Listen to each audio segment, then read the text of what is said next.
was born and raised in Detroit, which some people tell me is kind of a surprise, because I'm pretty much, I think, known as an artist who is inspired by landscape. And Detroit was not a place where they had a whole lot of this kind of landscape. They had plenty of factory landscapes, and I grew up in Detroit and worked in factories and worked as a clay modeler for the Chrysler Corporation for a while. And but Detroit and I somehow didn't get along real well. I knew it wasn't a place I wanted to stay.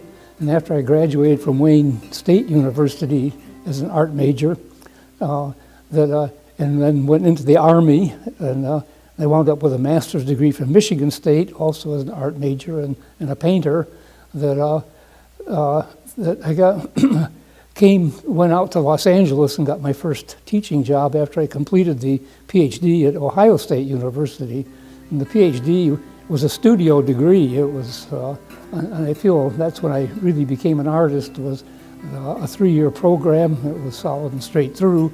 And they, I feel, taught me an awful lot about what painting is and what art's all about. And at the time, it was the heyday of abstract expressionism, and I certainly had a dose of that.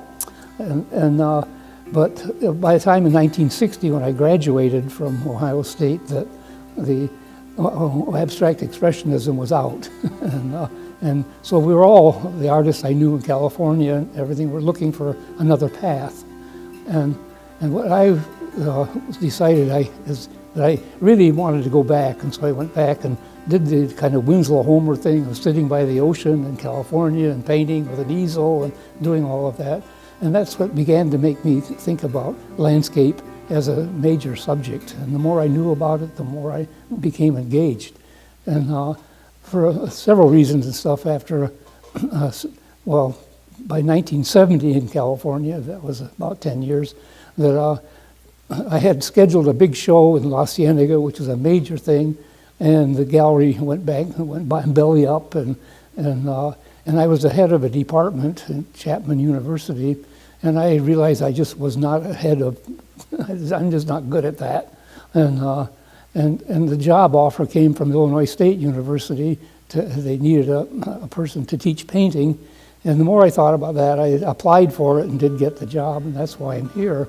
And I've never regretted that when I flew in and looked at the landscape below, it was something I'd really not ever noticed or paid attention to before, and I began to really think about landscape painting. Got a studio almost immediately with the help of Ken Holder, who's also exhibited here, and got a studio in downtown Bloomington on the Front Street, and it was an old ballroom. It gave me a lot of space to do stuff, and so I did, and made large paintings and large landscape paintings. And the first thing I really attracted, I thought that I didn't really know quite what to do, and I thought the corniest and the dumbest thing I could probably do would be corn cribs. I had not seen them, I didn't know what they were. I thought they were barns until somebody finally told me, those are not barns, they're corn cribs. And but I did corn cribs for about maybe a year, and along with landscapes. These were big landscapes. And a New York gallery reached me, and that gallery was the O.K. Harris Gallery in New York. And I was told that I entered a show. The juror of the show told Ivan Karp, who was the director of the O.K. Harris Gallery, to kind of get on me. And so I heard from them, and they said, come out, send your paintings, and we'll look at your art. I did, they did, and I got into the O.K. Harris Gallery in 1971. And that was right into the first wave photorealism. And I could do photorealism because that was my training way back, but at the time you were almost ashamed of it because realism was seen as being like the poor. It was always be around, something everybody could do, but it really wasn't quite true. And anyway, that Ivan Karp took me on, and I became part of the 100 Acres Gallery, which was his across the street small gallery for smaller works. By maybe 3 or 4 years, I did very well. I sold a lot, and things began to happen. and did some travel and met a whole lot of artists, which is all part of what one has to have happen when you're in the arts, and got to know a lot of people. And so I was then taken on by the Tibor de Nagy Gallery. That's Tibor de Nagy, N-A-G-Y, which was a very prominent gallery, and that was really a big deal. And I showed with them for the next 17 years. And there was a Mr. Tibor de Nagy, and he was a Hungarian immigrant and very understanding and interesting person. He died 17 years later, and he died, and the gallery changed hands, and they now show a lot of very different artists, and everyone who was with the gallery when Tibor died are no longer with the gallery, so that all changed. And since then I went with a couple other New York galleries, and I'm now with the ACA Gallery in New York, the American Contemporary Art Gallery in downtown New York. But also, I showed in Chicago, and that's something when I came here, I realized that Chicago seemed to be the destination of everyone trying to get a gallery, and that was 1970. And but I first got a New York gallery, and then Chicago came to me, and asked would I show with them, and so I did, and that was with Nancy Lurie. And Nancy Lurie is also now passed, but she was very, very helpful in establishing me in Chicago. And so when she died, which was 1988, that she made sure that the artists she was showing, that they all had a gallery to go to. And the gallery that I went with at her behest was the Richard Gray Gallery.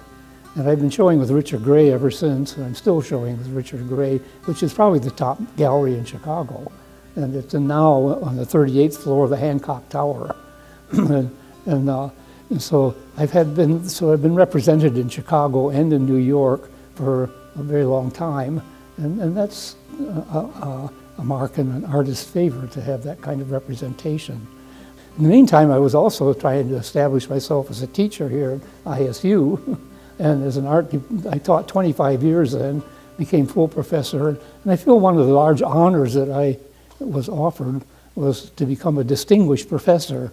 They offer that to one, maybe two faculty members of the 800 people who teach there, that each year they offer one or two people the rank of distinguished professor.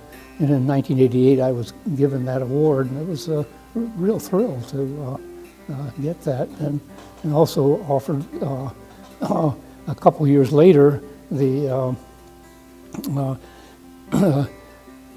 the Watercolor Honor Society. There's something called the National Watercolor Honor Society, which is centered in Springfield, Missouri. If you happen to be in Springfield, Missouri, it's worth a trip to the museum there, because the whole thing is devoted to watercolor, and it's a major collection, and the Watercolor Honor Society is based there. And they gave me the Lifetime Achievement Award, which again has a medal attached to it, and it's very nice to get a medal and have a show and in that kind of company. So I feel very awarded and very good about what I have been able to achieve in the art realm, and beyond just being here. That something that I have been working with particularly has happened just because of my wife Marlene, who has been very helpful in all of this.